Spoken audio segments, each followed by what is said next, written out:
Well. Did anybody else not even watch the game? Like, I know it's not really me to make a video for a Canucks game that I straight up just didn't watch, but that's just where I'm at, you know? The apathy of this team and the overall emotion sparking towards what is ultimately a convoluted mess of management, ownership, and decision-making. Someday I'll appreciate them and value. Get off my behind and watch them. But in the meantime, I'll sport my brand new fashion of waking up with pants off at 4 in the afternoon. Just kidding, my pants were on, I had to do it for the Fall Out Boy lyric, but we're talking about the Vancouver Canucks today because it's finally over. Their 56-game season has come to an end after they lose to the Calgary Flames 6-2. And I was just kind of lying in bed, opened up my notifications and saw all the goals from Calgary and the 2 that were scored by Vancouver. And I was like, okay, well, at least they lost again. At least they're not going down there and overtaking the Ottawa Senators, because if they won this game, they would have done that. So the Vancouver Canucks ultimately finish 8th last in the NHL. They're probably going to draft 9th or 10th or whatever, because you know how the lottery works. Either way, the Canucks are in a spot now with the end of what was an absolutely terrible season, and you cannot even sugarcoat it anymore. You could say it's because of the infections, you can say it's because of the disease, you can say it's because of this, you could say it's because of that. No matter what you say, at the end of the day, this was a bad year. You can't blame all of the tribulations in one season based off of an illness. You can't blame them all on injuries. You can't blame them all on scheduling. You can't blame them all on one individual thing. It's a combination of a lot of these things, plus a whole bunch of decision-making stuff as well. Which is why if you go over onto Instagram, you go over onto Twitter, you go over onto Facebook, you check out just any of the social media that people are looking at these days, you go to the Canucks pages, every single comment on every single Canucks post over the past, 3 days has just been firebenning, #firebenning, Aquilini out, #Aquilini out, sell the team. And the fan base, dude, there are so many people out here threatening to cancel their season tickets. There are some that I've seen that have already purchased Seattle Kraken tickets because this team is just putting themselves in a position where we cannot sympathize with the decisions that are being made. Because as you know, yesterday we had the news that Jim Benning is probably going to return for year number 8. And this season, man, this is the result. This is what happens when you go forward in the playoffs, you do well, you beat St. Louis, you almost beat Vegas, and you say to the media, you say to the fans, okay, we want to go further, we're gonna go further, that's our goal, to progress upwards. And then you end up losing Tanev, you lose Stetcher, you lose to Foley, and the guys you bring in to take over those spots are not really as good. At the end of the day, you need to take accountability. Sure, there was infections. Sure, the schedule was tough.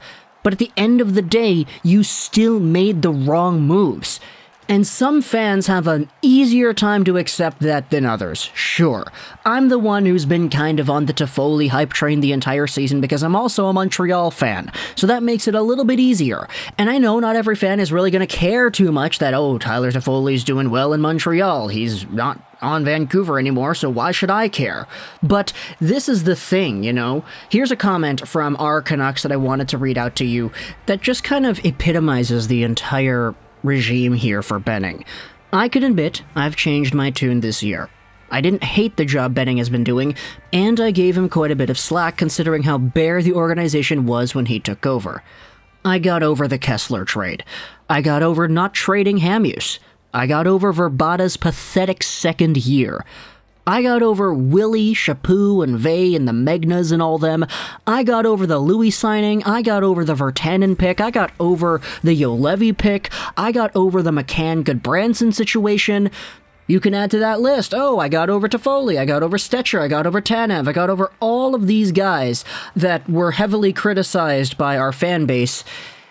And I think I'm just sick of having to get over bad moves. Enough is enough. And you could definitely go to any other NHL GM and make a long bucket list of things that they have done that you would say, man, if I was a GM, I would fix this, or I would have done something differently. Every GM has that list. No GM is perfect. But with Jim Benning, it's been 8 years. 8 years of this stuff. He came in 2014, he said, we need to do a rebuild, retool on the fly, we can do that, still have the Sedins, they're really good. You could debate whether or not the Sedins were in a position to actually limit the franchise from going full-on rebuild or not, but that's a different debate for a different day. But Jim Benning takes over. They rebuild in 2014, make the playoffs in 2015, and then what? They suck in 16, they suck in 17, they're meh in 18, they're still out of the playoffs in 19, they make the playoffs in 20, they win a round in 20, and now what? In 2021, you're 8th last again. We all kind of understand why Jim Benning is even here, right? Because Aquilini is the guy up top who is doing the things that he wants to do because he's a marketing, managing genius who really just has a revenue-making strategy that does not involve the Vancouver Canucks ever finding a way to falter. And as a result, it's tough for a guy like that to give the okay to a full-on rebuild. Let's sell all the guys who are older than X age and get picks and get this and get that. We saw the problems that happened when Trevor Linden was here. We saw the problems that Jim Benning has in acquiring draft picks. And now, if you take a look at some of the contrast, hey, this is what Arthur Griffiths said. Yeah, the old owner of the Vancouver Canucks. He said this on Donnie and Dolly the other day. I hired the best person for the hockey department, and I let him do his job. That was the biggest thing that Trevor Linden was kind of, pointing the signals towards when he made his interview appearances after leaving the Vancouver organization again for what was the 3rd time, I think, technically speaking. And things have gotten so bad that we even have Thomas Drance coming out here saying that he believes that some players might go out there and start requesting trades. Oh boy, man. Isn't it just fun to be a Vancouver Canucks fan? Jimbo, you did it. You found a way to get everybody talking about you again, and it's not in the way you probably would have wanted. So, yeah, the Canucks season is over. 2021 was an absolute disaster. We had some good things, though. Very good things. Like Niels Höglander coming in here. What a great guy this is. What a great hockey player in Niels Höglander over here. Finishing up the 2021 NHL rookie season that he had with a total of 56 games played, 13 goals, 14 assists for 27 points. He was 5th on the team in points. Really good to see that out of him. Obviously, the guys up top, Besser, Miller, Hughes, and Horvat. Besser leads the team in points again, just under a point per game. 49 points in 56 games played for Brock Prince Charming Besser.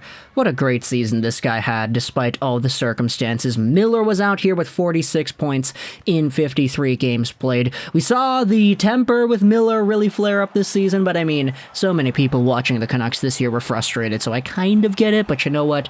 It is what it is. Quinn Hughes out here, sophomore slump, maybe, I don't know. The guy was a minus 24, he had 3 goals in 56 games.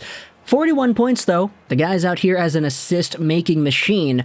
Then you had Bo Horvat, 39 points, a 20-goal pace.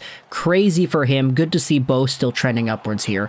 EP, under a point per game, too, but he played half the year, so it doesn't really matter. I mean, it does matter, but, in the context of talking about the overall team list, Pettersson probably would have been somewhere near the top if he played every game. And then you have the other guys. Tyler Myers, Tanner Pearson, Nate Schmidt, Sutter. I can't believe Tanner Pearson only had 18 points in 51 games and they re-signed him to that contract. Yet another move to get over, isn't it? At the end of the day, though, next season we'll have ourselves some younger guys. I want to see Gadjovich in there full-time. I want to see Lockwood in there full-time. Enough of the rosters that we have seen, man. Take a look at this. This is what Mr. Booth said. I know Mr. Booth has kind of got this reputation because he tricks people so much on Twitter, but come on, look at this lineup. Would you not agree that the Sedins would have been the 5th and 6th best forwards on this team? You've got a roster with Highmore, McAllis, Grayovac, Howrluck, VC, Boyd, and Lockwood. All of these players on a good team would be bottom 6 players, if not straight up just 4th liners. And the Canucks, sure, they're not Pettersson, but Yeah, I think you can get the point. So yeah, the Canucks season is over. We still got a lot more to talk about coming into the next few days, so stick around to the channel here. Thank you to those in the previous Canucks video who commented Star Wars. If you want a chance to be featured in the next one, then hey, I don't know, just comment down your thoughts on... Oh boy, what are we gonna do for this one?